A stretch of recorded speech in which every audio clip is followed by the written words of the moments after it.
Welcome back to the deep dive. We had a really fascinating request come in from a listener. They asked us to look into the laws around the ancient Olympic Games, and specifically the sacred truce, the Ekecheiria. Right? The Ekecheiria.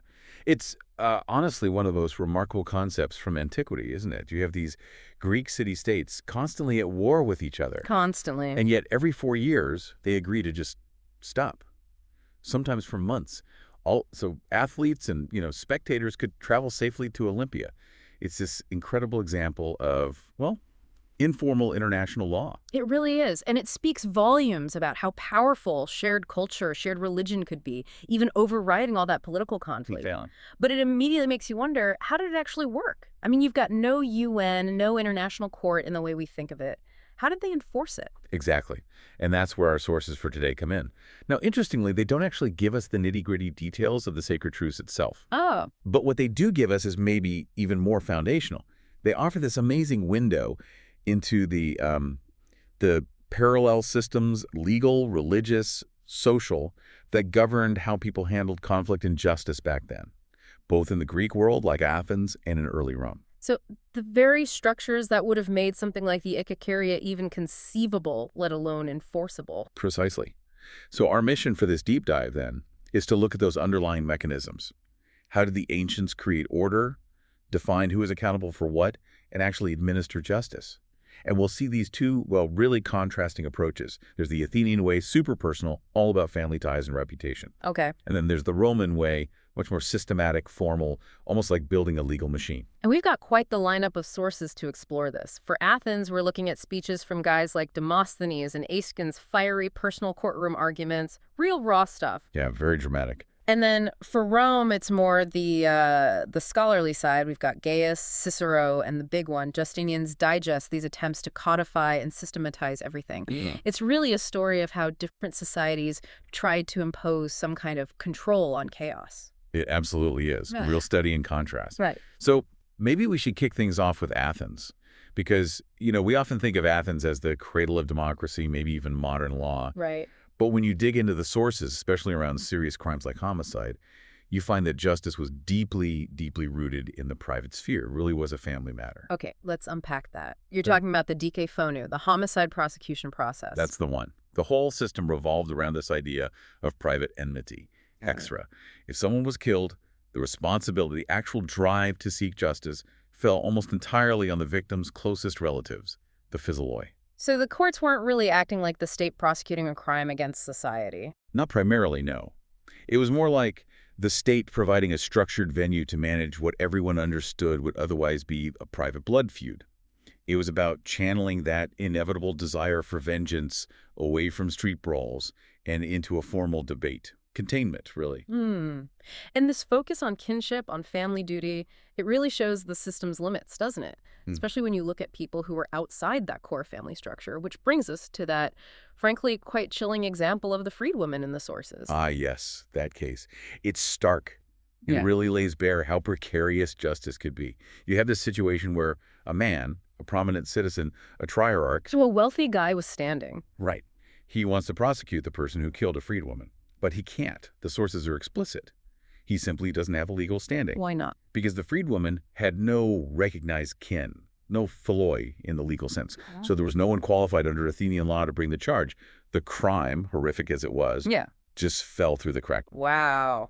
That's staggering. So if you were an outsider, a non-citizen, maybe someone who'd lost their family connections, you were essentially invisible to the homicide laws. No kin, no justice. In effect, yes. Because there was no recognized plaintiff. And it wasn't just seen as a gap in the system. Trying to bridge that gap was seen as dangerous in itself. Oh, so. Well, the prosecutor in a homicide case had to swear a very specific, very formal oath, the diamosia. And this oath explicitly defined who counted as a relative, a prosecute one. Okay. For this triarch, a non-relative, to try and swear that oath and bring the case anyway, his action would be, as the source says, legally patent at its outset. It was fundamentally illegitimate according to their rules. So by trying to do what seems like the right thing, get justice for this woman, he'd actually be breaking a fundamental rule of their society. This idea of minding your own business. What was that phrase? Scope finta, ejuta. The idea often attributed to Gyges of Lydia. Basically, don't meddle in affairs that aren't legally yours. Stepping into a private matter, a potential vendetta that wasn't assigned to you by kinship, that was seen as destabilizing. More destabilizing, perhaps, than the original crime going unpunished. That's a really different way of thinking about public order. It is. The system was designed to manage existing tensions between citizen families, opening the door for any citizen to prosecute any murder, regardless of relation. They probably feared it would unleash chaos, endless politically motivated lawsuits, vendettas disguised as public service. It could threaten the whole democratic structure. And this idea of private enmity, etc., it wasn't just for homicide, right? It bled into politics, too.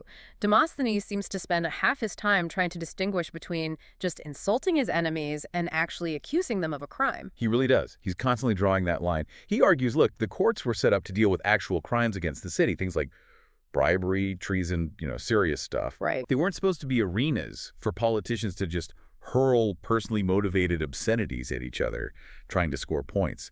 If every insult or personal grudge became a formal lawsuit, the whole system would grind to a halt under the weight of it all. It's fascinating how blurry the lines were between personal life, public reputation, and legal standing in Athens. There was no real separation, which I guess leads us straight to the dokimasia. Ah, the dokimasia, yes. What a mechanism.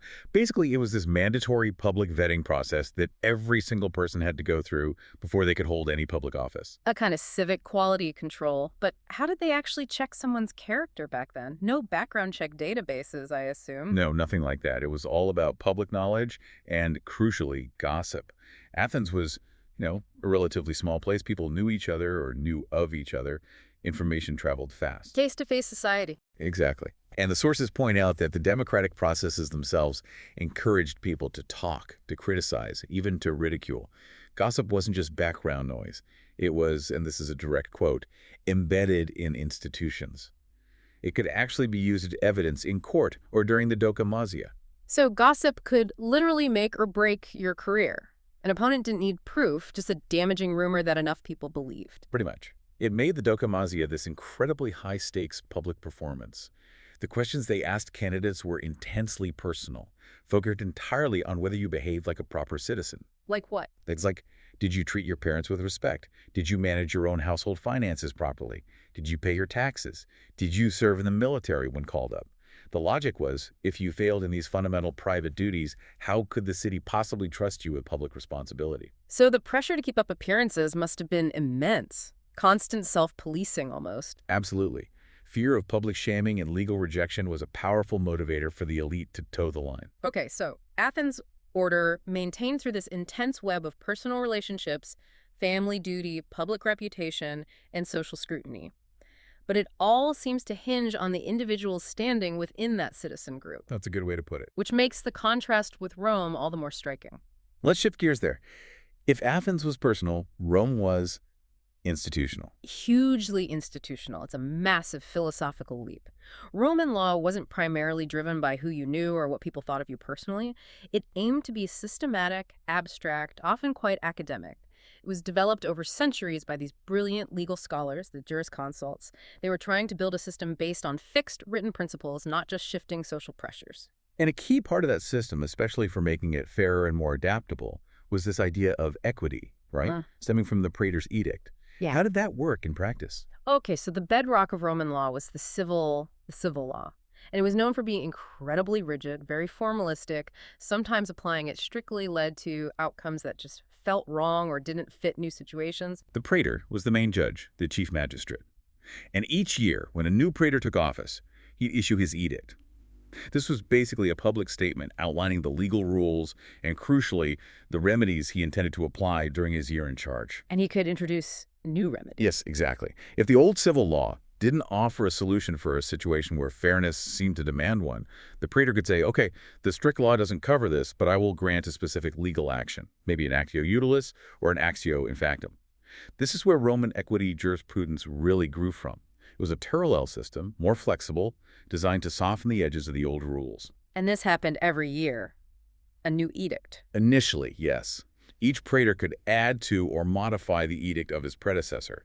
It was this constant organic evolution. That is, until the 2nd century AD with Salvius Julianus. Right, he's the one who sort of locked it down. He did. He compiled and arranged the edict into a final, stable form. This is a pivotal moment. It meant the edicts stopped changing every year.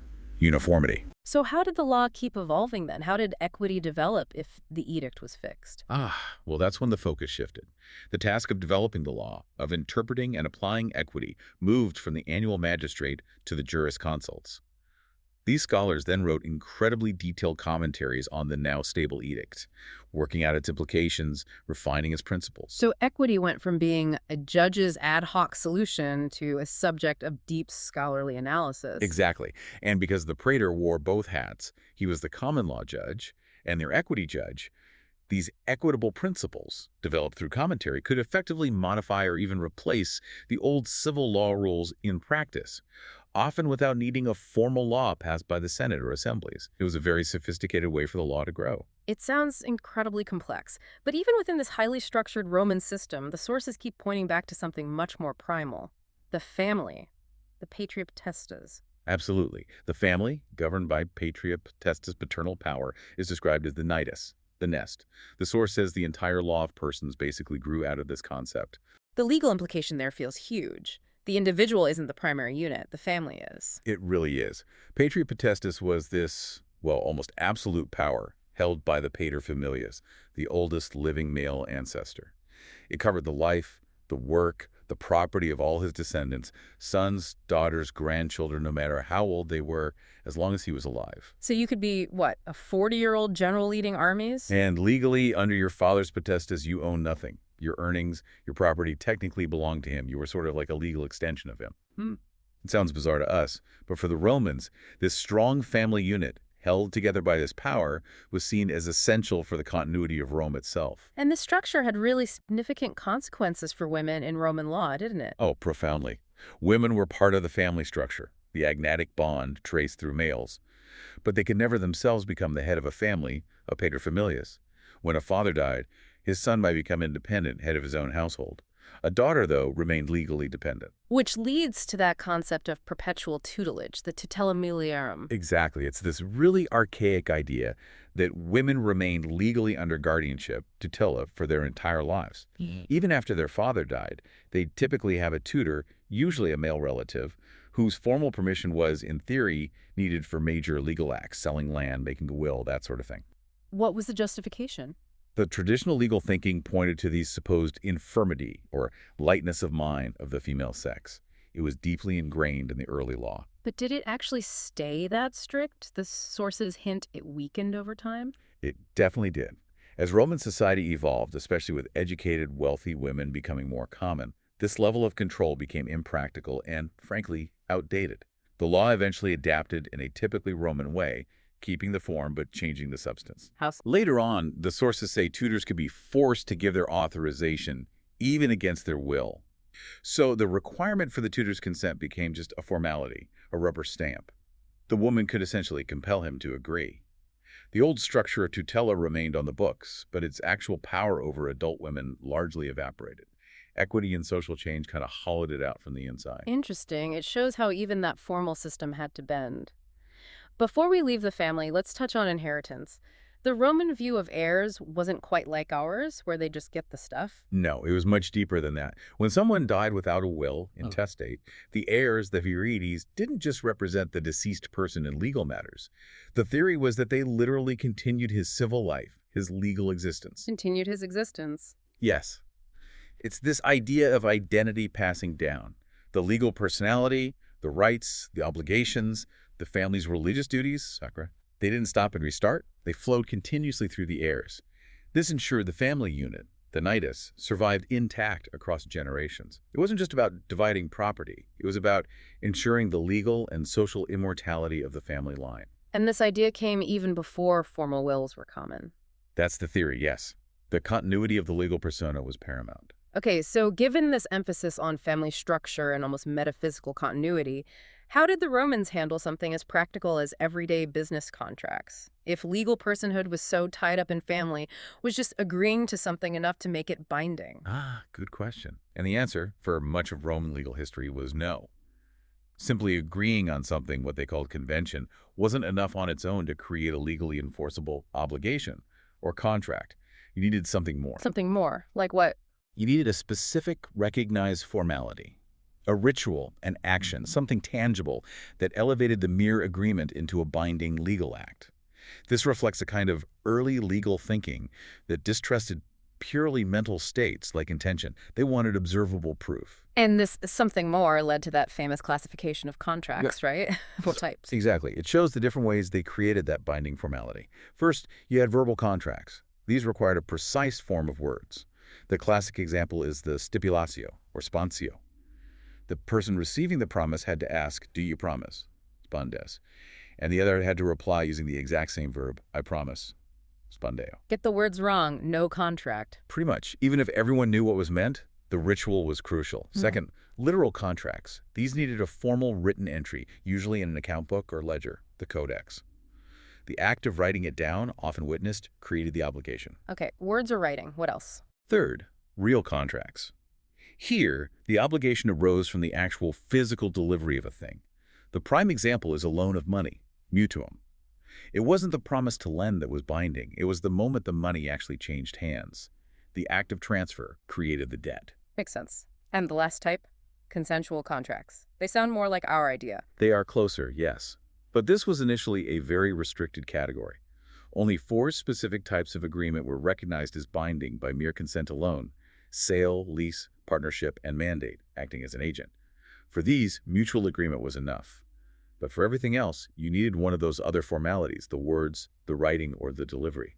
It really underscores how central formality was to their early legal thinking. That Roman system, layer upon layer, built by praetors and scholars, it's incredibly intricate.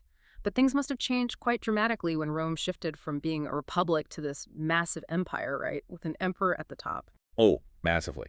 The emperor quickly became the focal point of legal authority. As the sources say, his pronouncements and decisions were treated as being of automatic legal validity. He was the ultimate lawmaker, the ultimate judge. A lot of the older, slower republican processes were effectively bypassed or centralized under him. Was it purely top-down, though? Did the emperor just issue decrees from on high? Not entirely. Right. While he held supreme power, the imperial administration was actually quite responsive in its own way. It was structured to react to initiatives coming up from below. Like what? Well, you had formal requests or consultations from senators, embassies sent from cities asking for rulings or privileges, and importantly, for ordinary people, these things called libello petitions. Petitions directly to the emperor. Yes. Individuals could, and did, send written requests straight to the emperor or his administration, asking for a judgment on a legal dispute or clarification on a point of law. The emperor's court became this ultimate court of appeal, a direct source of justice, accessible even to those far from Rome, at least in theory. That's such a different model from the Athenian dokimasia, where everything was hyperlocal, based on community knowledge and face-to-face scrutiny. Here, you're appealing to this distant, almost abstract central power. It's a huge contrast. But even with this powerful, centralized legal machine in Rome, the fundamental challenge of maintaining order across such a vast and diverse ancient world, it still often relied on something more than just secular law. Especially back in the Greek world, where shared religious beliefs often provided the only common ground, much like with the Ekecheiria. Right, the sacred truce itself relied on that shared reverence for Zeus in the games. Exactly, and we see this deep connection between political action and divine sanction playing out elsewhere. Think about that story from the Ionian Revolt. Arius, the Persian king? Yes. When he hears the Athenians help the Ionians burn Sardis, his reaction is fascinating. First, he has to ask the Athenians, who are they? Which is telling in itself. Shows the scale of the world then. Right. But then he doesn't just plan a military response. He performs a ritual. He shoots an arrow towards the sky and asks his god, Ahura Mazda, to grant him vengeance against the Athenians. And then he makes his servant constantly remind him. 3 times at every meal, "Sire, remember the Athenians." It transforms the political conflict into this personal, divinely sanctioned duty. It's not just strategy, it's fulfilling a mandate from heaven. It frames the whole upcoming Greco-Persian wars in terms of divine justice, at least from his perspective. So the divine is invoked to justify conflict. But could shared religion also create order among the Greeks, despite their fragmentation? Absolutely. It often provided the bedrock for cooperation, a kind of pre-legal framework. Yeah. The sources mention the Dorian Greeks who settled in Asia Minor. They maintained their sense of community, their communion of interest and sentiment, largely through shared religious practices, like the common worship of the Triopian Apollo at their sanctuary. In a world with no overarching political state to unite them, These shared sacred sites and rituals were vital for maintaining a sense of common identity, and therefore some level of predictable order. It's the same principle as the Olympic Truce, just on a different scale. Shared identity through shared reverence. Precisely. And this idea that your standing wasn't just about legal rules, but also about adhering to a higher, often moral or religious order, connects back to the individual. Both Greek philosophy and Roman social norms emphasize that your personal conduct was critical to your place in society. You see that in Aristotle, right? He Yeah. talks about happiness and virtue. Yes, Aristotle's Ethics makes this point beautifully. He says happiness isn't just about having virtues, like being potentially brave or just. It's about actively exercising those virtues in the real world.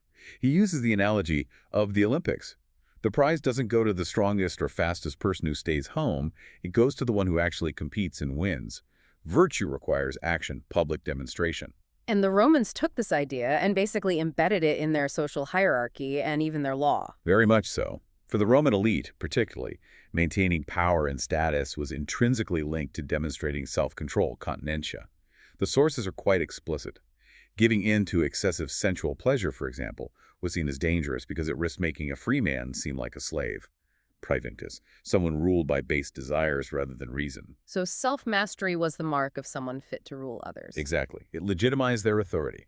If you couldn't control yourself, how could you be trusted to control an estate, a family, or part of the empire?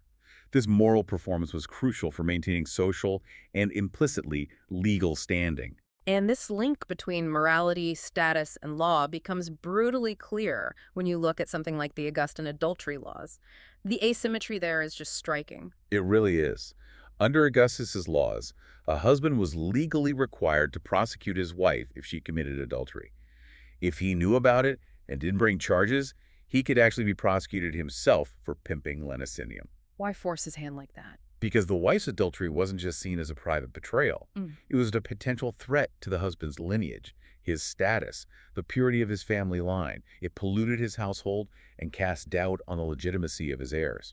The law stepped in to protect that patriarchal interest. Okay, but the reverse wasn't true. A wife couldn't charge her husband. No, the sources are clear on this. A wife had no legal standing to accuse her husband of adultery under those laws. And the legal logic behind that? It was purely status-based and tied to the definition of the crime. Adultery, adulterium, was legally defined as sexual misconduct with a married woman.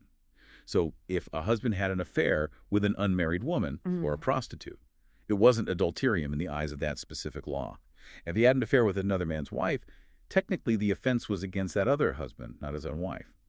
She had no legal basis to bring the charge herself because the law was designed entirely around protecting the husband's control over his wife's fidelity and ensuring the certainty of his paternity. Wow. That lays bare the deep, deep gender bias and the absolute centrality of the male head of household in their legal thinking. It really does. It shows how status, morality, and legal rights were completely intertwined and profoundly unequal. What an incredible journey. We started thinking about the Ekecheiria, that specific truce for the Olympics built on this shared respect for the gods. A kind of island of peace enforced by religious fear. And we ended up exploring these two vast, contrasting legal landscapes the ancients built to try and impose order on their worlds. Yeah, it's been fascinating to trace that core dichotomy.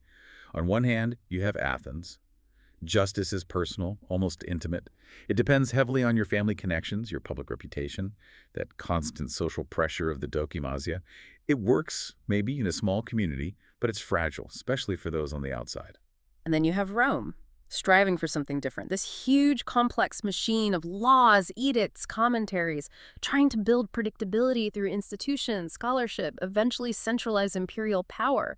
But even that system, as we saw, was rooted in the archaic power of the family, the patria potestas, and constantly needed the flexibility of equity to function fairly. And I think the key takeaway, whether we're talking about enforcing an Olympic truce or handling an adultery case, is that ancient law never relied only on written rules or state power, as we might think of it. Right.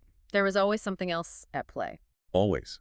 Whether it was the tangible fear of Zeus striking you down for breaking the truce, or the social death threatened by failing the dokimasia in Athens, or the need for a Roman noble to constantly perform self-control to justify his status, true legal authority, the thing that actually made people comply, seems to have always rested heavily on this foundation of shared moral expectation, religious belief, or community pressure. Which brings us to a final thought for you, our listeners. If the ancient world could enforce something as significant as the Olympic Truce, temporarily halting wars based largely on shared reverence and the fear of divine punishment, what forces in our modern world operate in a similar way? What widely shared beliefs or cultural expectations, perhaps outside of formal law, hold the most power to shape our behavior and enforce a kind of order today?